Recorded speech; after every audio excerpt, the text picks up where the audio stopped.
El renacer del saber en la Europa medieval no se puede entender sin el trabajo paciente de esos hombres que, en Toledo, vertieron el griego al árabe y el árabe al latín, salvando así la herencia clásica.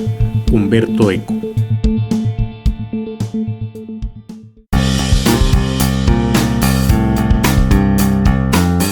Aquí comienza Charlas Literarias, un espacio para hablar de libros y literatura.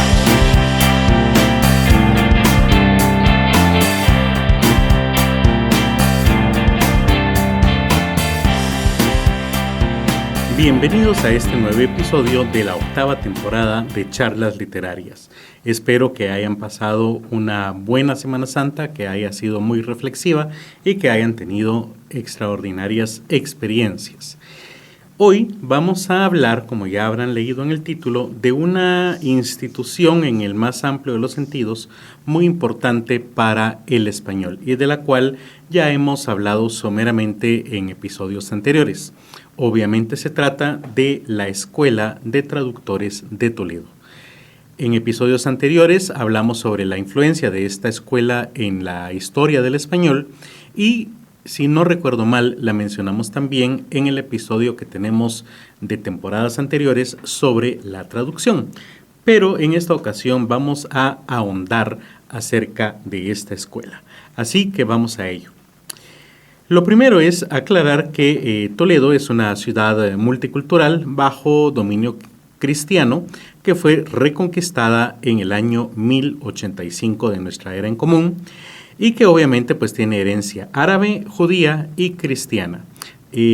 Algo que me llamó la atención cuando visité España es que ciudad a la que llega uno y en todas le dicen que es la ciudad de las tres culturas, obviamente árabe, judía y cristiana, y bueno, así que cuando uno ya llega a Toledo, pues no es nada nuevo, pero digamos que Toledo es como que la más famosa que tiene estos adjetivos, pero vuelvo a insistir, un montón de ciudades, allá llega uno, le dicen es la ciudad de las tres culturas, pero en esta ocasión pues vale la pena resaltarlo. Durante los siglos X y XI estuvo bajo el dominio musulmán y de hecho Toledo se llamaba Tulaitula y de ahí viene la palabra Toledo, que fue un centro del saber donde convivieron eruditos árabes, judíos y mozárabes. La biblioteca de la ciudad conservaba obras griegas, persas e indias traducidas al árabe, como los textos de Aristóteles, de Hipócrates o el Panchatantra indio, que de hecho se convirtió posteriormente en la base de un famoso libro medieval llamado Kalila et Dima. Aunque no existió una primera escuela de Toledo o una primera escuela de traductores, podríamos hablar de una primera etapa o de los antecedentes, por así decirlo, durante el siglo XII. Tras la reconquista cristiana sucedida, como ya dije, en el año 1085, el arzobispo Raimundo de Suavetat, quien vivió entre 1126 y 1152, o quien fue arzobispo, durante este periodo, impulsó un taller de traducciones del árabe al latín. Y digamos que a esto es lo que le podríamos llamar una primera escuela de traductores, que surgió, como ya dije, durante el siglo XII.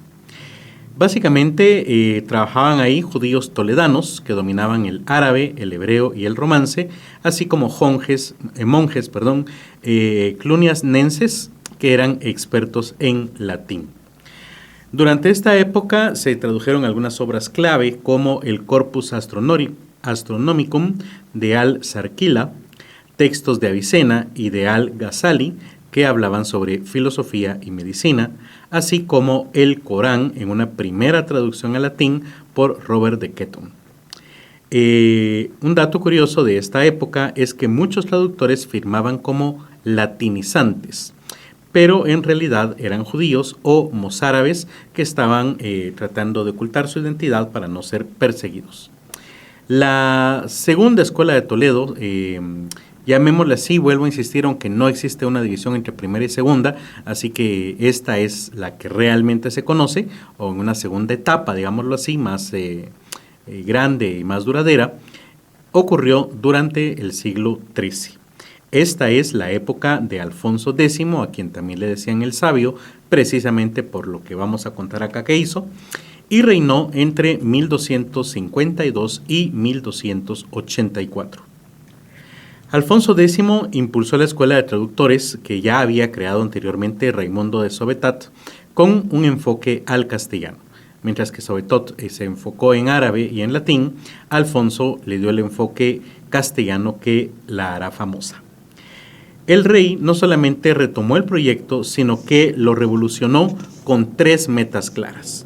Una meta era política y consistía en unificar el saber para legitimar su poder. Usó el conocimiento como herramienta de prestigio, o sea, su apodo el sabio, por cierto, no era casual. Las obras históricas o historia de España buscaban construir una identidad nacional bajo su corona. Algo importante acá es que Alfonso X fue el primero en llamar lengua española al castellano en algunas de sus obras, aunque este dato, según investigué, no es siempre respaldado, porque pues ya la idea del concepto de España es posterior a Alfonso, así que tomen ese dato con cuidado. Sin embargo, el otro objetivo, la otra meta de Alfonso al crear la escuela era de objetivo científico.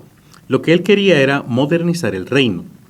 Para ello tradujo textos árabes sobre astronomía, derecho y medicina y el fin era aplicarlos. Por ejemplo, las famosas tablas alfonsíes se usaron en navegación, que son tablas astrológicas. Astronómicas, perdón, siempre confundo esas dos palabras, astronómicas. Y por último, la otra meta que tenía Alfonso era lingüística, para hacer del castellano una lengua de cultura, innovación radical y priorizar el castellano sobre el latín, porque quería que el saber llegara a los nobles, a los clérigos y a los burgueses, no solamente a los eruditos que en aquella época lo concentraban al ser los únicos que hablaban y leían latín. Para esto organizó equipos multiculturales que traducían en cadena, o sea, los judíos traducían del árabe al castellano oral y los cristianos del oral al escrito, puliendo de paso la gramática. Y esto me lleva a explicar cómo funcionaba la Escuela de Traductores de Toledo. Bueno, para empezar hay que aclarar que no se trata de una institución formal en un edificio con aulas, estatutos, alumnos que entran y salen a ciertas horas, periodos de clases, maestros, sino que más bien estamos hablando de una escuela en el sentido de una red de eruditos colaborando bajo el patrocinio real. Su organización reflejaba la convivencia única de cristianos, judíos y musulmanes en la ciudad. Por ejemplo, ¿qué pasa con estos equipos multidisciplinarios? Los traductores trabajaban en este tipo de grupos especializados siguiendo un proceso escalonado. Primero hablemos de los traductores judíos o mozárabes. Estos convertían los textos del árabe al romance o castellano oral. Por ejemplo, Yehuda ben Moshe traducía tratados astronómicos del árabe a una versión preliminar en castellano. Luego entraban los latinistas cristianos que revisaban y pulían el estilo para adaptarlo al castellano culto. Y a veces traducían simultáneamente al latín, especialmente para universidades europeas. Y por último entraban los escribanos y miniaturistas que copiaban y decoraban los manuscritos finales. Recordemos que en este caso miniaturistas se les llama a los ilustradores de estos documentos. ¿Cómo era entonces el flujo de trabajo? Bueno, pues un ejemplo concreto fue que para traducir el libro de la Alcora, que habla sobre astronomía árabe, un judío toledano leía el original en árabe y lo vertía oralmente al romance.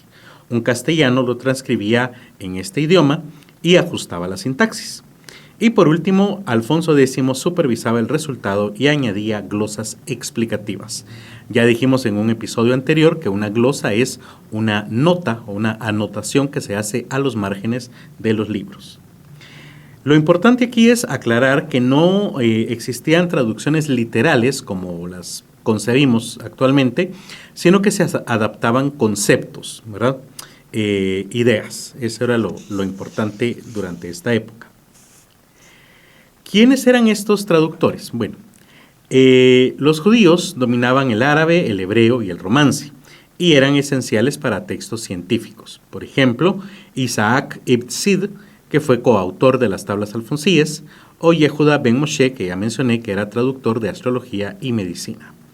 Entre los cristianos, que eran expertos en latín y en derecho, estaban los hermanos alemanes Juan Cremona y su hermano de apellido Cremona también, traductores de textos legales. Entre los musulmanes, aunque están menos documentados, colaboraban con obras como en el Khalil Edima, que como dije es un libro medieval bastante famoso. Algunos traductores, como ya les había dicho, firmaban solo como el latino o latinus para ocultar su origen judío o musulmán. ¿Qué herramientas tenían estos traductores? Bueno, en esta época tenían algunos diccionarios improvisados que eran básicamente listas bilingües en árabe y romance escritas en los márgenes de los mismos libros, algunos glosarios reales, porque Alfonso X ordenó crear vocabularios técnicos, por ejemplo, para términos astronómicos. Y algo importante también eran las correcciones en tiempo real, ya que los manuscritos muestran tachaduras y notas al margen. Por ejemplo, en el lapidario, las piedras se escriben con nombres árabes, griegos y castellanos para evitar confusiones. Luego venía el control de calidad, que como ya dije, porque Alfonso X el Sabio exigía revisiones en cadena antes de aprobar una obra. ¿Cómo se pagaba o se mantenía la Escuela de Toledo? Bueno, pues básicamente por patrocinio real, ya que él le pagaba a los traductores con tierras, títulos o protección legal. Recordemos que, como ya dije, muchos de ellos eran árabes y judíos que necesitaban este tipo de protección para no ser expulsados de la ciudad. Algunas traducciones, es importante también recordar que legitimaban la imagen de rey sabio que quería dar Alfonso X y además estos conocimientos se podían aplicar en la medicina, la agricultura y el derecho para beneficiar así a su reinado. Algo interesante durante esta época es que un traductor judío de hecho podía ganar más que un caballero de la corte en esta época. Teniendo ahora claro en qué consistía la escuela y cómo era el flujo de trabajo y quienes participaban ahí, vamos a hablar acerca de obras y autores. Algunas traducciones destacadas de textos científicos son obras de astronomía, medicina y matemática, como libros del saber de astronomía, tablas alfonsíes, que como dije son tablas astronómicas para calcular la posición de los planetas y poder navegar en el mar con ellas. Vale la pena aclarar que las tablas alfonsíes se usaron en Europa hasta finales del siglo XVI. En cuanto a literatura y filosofía, tenemos el libro que ya he mencionado varias veces, Khalil Edima, que son fábulas indias traducidas al árabe y también obras de Aristóteles y Ptolomeo. En cuanto a leyenda e historia, tenemos la Historia de España y General Historia, primeras obras en castellano. Y entre los traductores tenemos a los judíos como Yehuda ben Moshe, que ya mencioné, astrónomo, Isaac ibn Sid, también mencionado, coautor de las tablas alfonsíes, entre los cristianos, como ya dije, Juan de Cremona, y entre los musulmanes muchos que lamentablemente trabajaron de forma anónima. Un ejemplo muy importante de esta producción de traducción son las cántigas de Santa María, por lo cual me tomaré unos minutos para hablar de esta famosa e importante obra que fue compuesta entre 1264 y 1284. Imagínense, una traducción de 20 años. No fue traducida en el sentido tradicional, sino más bien fue un proyecto multicultural que combinaba poesía, música, ilustración y transcripción lingüística. Fueron creadas bajo la supervisión directa de Alfonso X y reflejan el espíritu de la Escuela de Traductores de Toledo, aunque su producción, hay que decirlo, se centró más en Sevilla y en Galicia. Lo primero que hay que destacar de las cántigas es que es de carácter bilingüe, gallego, portugués y castellano. El idioma principal de las cántigas es el gallego-portugués, porque era la lengua lírica por excelencia en la península ibérica durante aquellos siglos, el siglo XIII. Alfonso X eligió este idioma por su prestigio entre los trovadores, similar al occitano, por así decirlo, en Francia. ¿Y por qué no en castellano? Bueno, porque el gallego portugués tenía mayor tradición poética y musical básicamente en aquella época. ¿Y entonces qué tiene de castellano? Bueno, algunos términos y giros gramaticales del castellano aparecen en notas marginales o glosas. Y también los copistas toledanos a veces castellanizaban involuntariamente palabras al transcribir. ¿Cómo fue el proceso de creación de las cántigas de Santa María? Bueno, como dije, no son traducciones literales, pero las cántigas incorporaban materiales de diverso origen, como fuentes latinas y leyendas orales, ya que muchos milagros marianos provenían de colecciones europeas en latín, como Milagros de Nuestra Señora de Goté de Coincy. También provenían de otras historias de tradiciones orales mozárabes y judías adaptadas al contexto ibérico. ¿Cómo fue la adaptación poética y musical? Bueno, Alfonso X trabajó con trovadores gallegos como Ayras Núñez para la métrica y con músicos judíos y árabes para la notación neumática, que de hecho, como dato curioso, es el precursor de las partituras. Y las melodías tienen influencias andaluces, como por ejemplo las cántigas 100 y 119, con ritmos similares a las muwashashbi árabes. También hay que mencionar que la obra fue iluminada o decorada o digámoslo así, ilustrada, por lo que se trata de códices muy ricos que incluyen miniaturas o ilustraciones que además traducen, entre comillas, visualmente las historias. Así que estamos hablando de talleres multiculturales donde hay artistas cristianos que dibujaban las figuras religiosas y motivos decorativos islamizantes como las lacerías, arabescos, que sugieren la participación de mudéjares, o sea, árabes que vivían en España en aquella época. Sin embargo, las cántigas presentan algunos problemas, digámoslo así, o algunas problemas, llamémoslo así, o dificultades. Algunas cántigas, por ejemplo, varían entre manuscritos, por ejemplo, entre el Códice de Toledo o el Códice de Rico. Algunos términos son ambiguos, como la palabra almariña, que es amargura, podría confundirse con algunos arabismos. También vale mencionar que la música está perdida, aunque se conserva la notación, pero el ritmo realmente no se conoce muy bien y es tema de debate. Se cree también que el mismo Alfonso X pudo haber escrito algunas de las cántigas, como la 401. Así que, para resumir, las cántigas de Santa María fueron más bien lo que hoy conoceríamos como un proyecto editorial, que incluía la traducción de textos, la creación de textos, pero acompañados también con, llamémosle partituras, pero son los antecedentes de estos, e ilustraciones. Y era todo un equipo editorial que se dedicó a esta producción. ¿Y en qué consistían? Pues eran letras de canciones con su música y dibujos que ayudaban a la comprensión de la traducción. Así que, aprovechando que estas obras pues todavía existen, vamos a escuchar a Madre de Jesucristo. Es una de las cántigas de Santa María, interpretada en este caso por Simone Sorini, con instrumentos de la época. Escuchemos.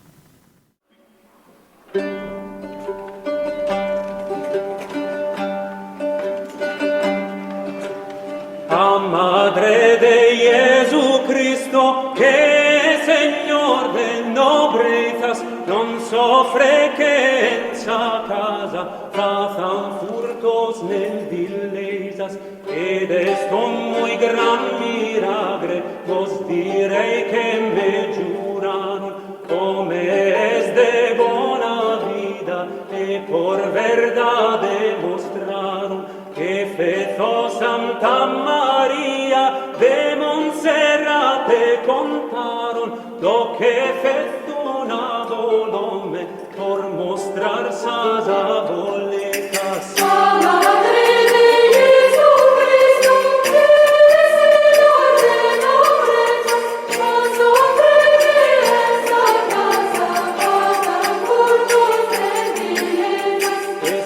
Con otra gran gente veno y en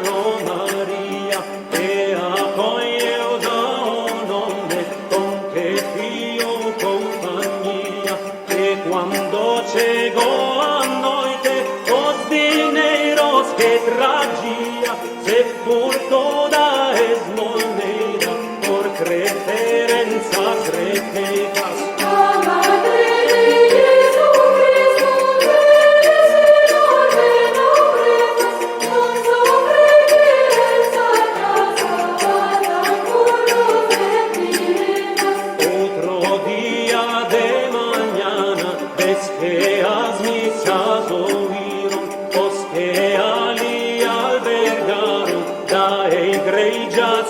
Saíram, mas el sair non pode, esto muitos ouviram, a non que Santa Maria, que con Deus nas altezas.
Espero que les haya gustado la interpretación de Sorini. Pueden encontrar más de él en YouTube porque me parece muy interesante lo que hizo con estas cánticas. Pero regresemos a nuestro tema principal, la Escuela de Traductores de Toledo. Ellos crearon varias innovaciones en el lenguaje. Por ejemplo, en cuanto a la lengua vernácula, Alfonso X priorizó el castellano sobre el latín para democratizar el conocimiento. Y esto lo hizo, pues como ya he dicho, en equipos multiculturales que traducían en cadena, del árabe al hebreo, del castellano al latín. Se le atribuye a Alfonso X la frase que dice: si Dios me hubiera consultado, le habría recomendado un universo más simple. Y hablando de astronomía, por ejemplo. Además, vale la pena mencionar que algunas traducciones incorporaron glosas explicativas casi como notas al pie, que ahora conocemos. Parecidas de hecho a las glosas emilianenses de las que ya hemos hablado en otros episodios. En cuanto a su legado, pues hay muchos. En el científico fue la base básicamente para el Renacimiento europeo. Este trabajo de los traductores fue muy, pero muy importante. En el tema lingüístico, que es el que nos atañe en este podcast, debemos mencionar que el castellano se consolidó como una lengua culta y administrativa gracias al trabajo de esta escuela y también pues en general del reinado de Alfonso X. La Escuela de Traductores fue un laboratorio del idioma y tuvo muchos impactos. Por ejemplo, en el léxico se introdujeron varias palabras nuevas y préstamos. Arabismos científicos como azufre, algoritmo, cenit vienen de esta época. Cultismos latinos o grecolatinos también vienen de acá, como astronomía, método. Y neologismos que adaptaron términos árabes o hebreos con sufijos romances, como álgebra o algebrista. En cuanto a la sintaxis y el estilo, se prefirieron las oraciones más complejas para expresar complejas ideas filosóficas y científicas. Y además encontramos los primeros rasgos de una prosa académica, como por ejemplo el uso de incisos, aclaraciones y glosarios. Es importante también que durante esta época se normalizó el uso del castellano, ya que Alfonso X ordenó depurar dialectismos, o sea, eligió variantes toledanas como estándar.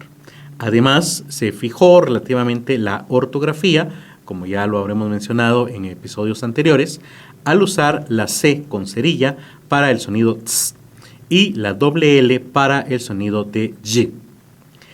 Además, se registraron de diferente manera, por ejemplo, lo culto como facer contra lo popular, que era hacer, y empieza a existir por primera vez entonces un registro culto y uno vulgar, que recordemos que en este caso se refiere al vulgo. En cuanto a los rasgos fonéticos del castellano alfonsí, vale la pena mencionar que algunos de ellos en cuanto a consonantes ya no existen, como por ejemplo el ceseo medieval para facer en vez de hacer, ¿verdad? O cielo en vez de cielo. Algunas sibilantes sonoras y sordas, por ejemplo, casa se pronunciaba casa con una Z vibrante o pasar con una S fuerte y prolongada, como en el portugués. No hablo portugués, así que estoy tratando de hacer mi mejor imitación. La F inicial latina aún se mantiene intacta en esta época, por ejemplo, pronunciar fijo en vez de hijo. Vale la pena aclarar también que en esta época las vocales eran más abiertas, por ejemplo hay diptongos espontáneos como bueno, que se pronuncia bueno, casi como hoy. Y también que se hacía énfasis en las vocales tónicas, o sea, las que tienen el acento, como por ejemplo corazón, ¿verdad? Tenía todavía más marcado el acento en la última O. Y por último también mencionar que la G y la J se pronunciaban de una manera más gutural, sobre todo en palabras como gente o mujer en vez de mujer, ¿verdad? Algunos datos importantes en cuanto a la lingüística de la época es que el prefijo a, que es de origen árabe como ataúd, se integró en estas traducciones. Algunos arabismos como palabras como azúcar o alcohol conservan su acento árabe debido a esta época, y algunos galleguismos, o sea, del gallego, viene por los trovadores gallegos a los que le gustaba mucho Alfonso X, ¿verdad? Por lo que hay rastros de ellos en obras específicas como las Cántigas de Santa María. Y por último, que el judío español pronunciaban la S final con más fuerza, parecido al sefardí actual. Vale la pena mencionar también que actualmente, hoy 2025, existe un lugar, ahora sí, llamado Escuela de Traducciones de Toledo. Esta fue fundada en 1994 como un homenaje a aquella institución abstracta, digámoslo así, de la época medieval. Pero hay que aclarar que esta escuela, que sí es un lugar físico concreto, no es la misma, sino un homenaje a la escuela de la época medieval. Espero que les haya parecido tan interesante como a mí este tema, y les quiero recordar que pueden seguir a nuestros patrocinadores, Editorial Kazam A y a 1900 Radio en Línea, quien amablemente difunde estos episodios los días viernes a las 6 de la tarde, hora de Guatemala. Pueden además también seguir el podcast, compartirlo y comentarlo en las distintas plataformas donde usted lo escucha. Principalmente estamos en Spotify y en YouTube. Espero que les haya gustado y nos escuchamos el próximo viernes de Charlas. Charlas Literarias es producido y grabado en el estudio de la Editorial Kazam A. Encuentra cada viernes de Charlas un nuevo episodio en Spotify, YouTube, Apple y Google Podcast, así como en otras plataformas similares.